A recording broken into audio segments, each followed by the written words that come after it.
Hello, fourth graders. So it's Christmas time and I have so many wonderful Christmas books at my house that I want to share with you. One of the things I miss most about not having a classroom full of kids is read aloud time.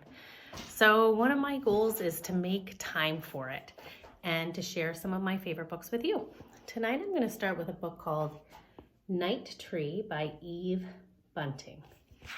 A lot of you will be putting up your Christmas trees, going out to pick one out, and this is about that. But this family has a different tradition than most of us.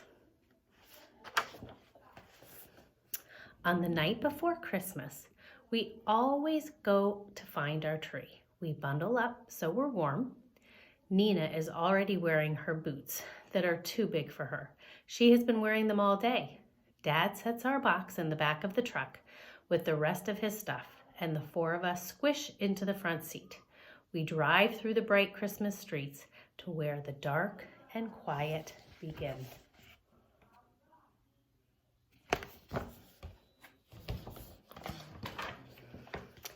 Nina is almost asleep in Mom's lap when we stop. "Are we there?" I ask, and Dad says yes and rolls down the windows so we can smell the tree smell. We scramble out. There are oaks growing here and alder maples that are bare now and white in the moonshine. The pines and the spruces and the firs are green.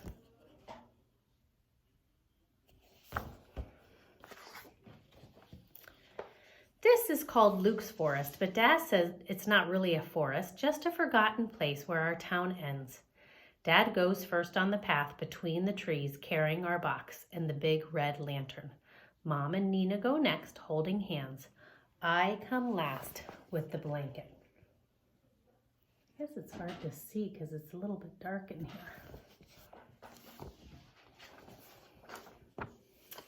It hasn't snowed yet. It's so cold that my breath hurts. The sky is spattered with stars, and the moon, big as a basketball, slides in and out between the treetops.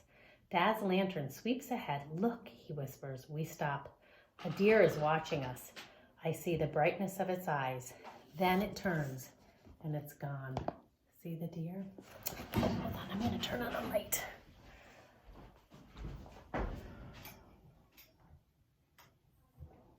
Maybe this will shed a little bit more light on the cover of the book for you to see. How's that? So here's the picture of them shining light on the deer. Here's our tree, Dad says. It has been our tree forever and ever. We walk around it, touching it. It's grown since last year, I say. Mom puts her hand on my shoulder. So have you. So have I, Nina says. Nina hates to be left out.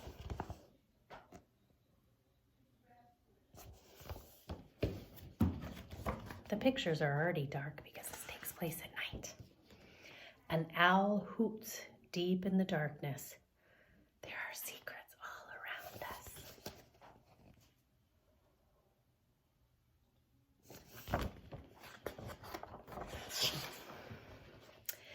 "Can I put on the popcorn chain?" Nina asks. She hops up and down, and right out of one of her boots, Mom helps her get back in it.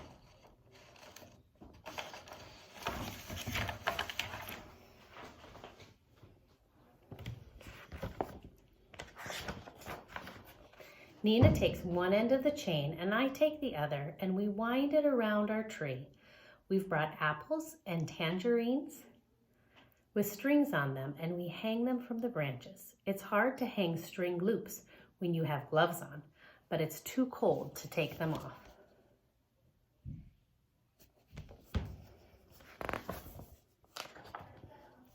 For weeks, we've been making balls of sunflower seeds and pressed millet and honey. We hang those too. We scattered shelled nuts and breadcrumbs and pieces of apple underneath for the little creatures who can't climb very well. Our tree looks so pretty. I'm gonna see if I bring the cup over here. Can you see the pictures a little bit better? The light shining and a little bit different view of my room here. Mom says I should spread the blanket so we can sit and admire our tree.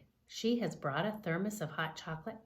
I take off my gloves and toast my hands around my warm cup.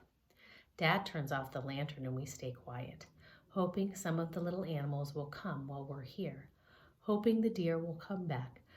But it doesn't. It's shy, Dad says. I'm shy too, Nina tells him.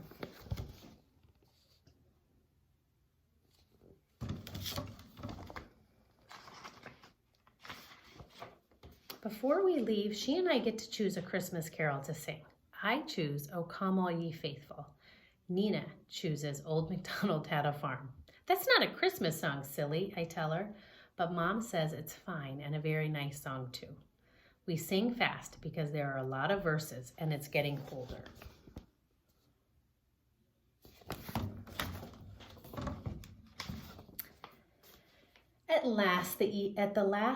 After the last EIO, we gather up our things and head for the truck. I look back once. Our tree has folded itself into the darkness.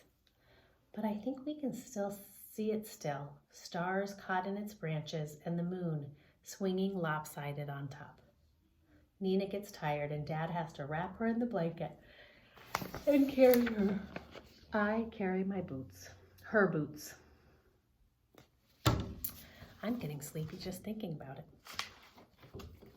Later in bed, I think about our tree. And sometimes next day when the aunts and uncles and the cousins are at our house and it's noisy and happy, I let my mind go back to Luke's forest. I think of the birds having Christmas dinner and the squirrels and the opossums and the raccoons and the skunks.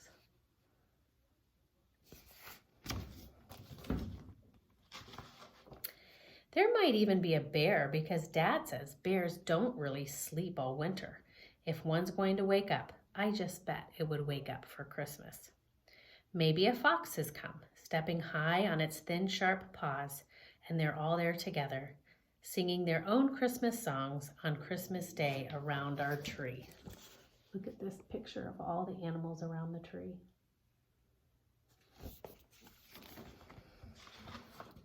That's the end. A little fox and a little raccoon and a skunk. It says that this is to Anna Eve, our palindrome girl, because both names Anna and Eve are palindromes. They spell the same word back and forth. And to Bill Martin Jr., who is responsible for being an illustrator of children's books. I hope you loved this tree. I hope that this year when you get your tree or you set up your tree, you can do a little something special. This is a perfect book for our Observing Nature unit because this family really takes time to enjoy nature and be part of it and respond to it. You could even think about with your family making decorations for the trees right in your yard to help feed the animals as a little Christmas treat. Have a good day.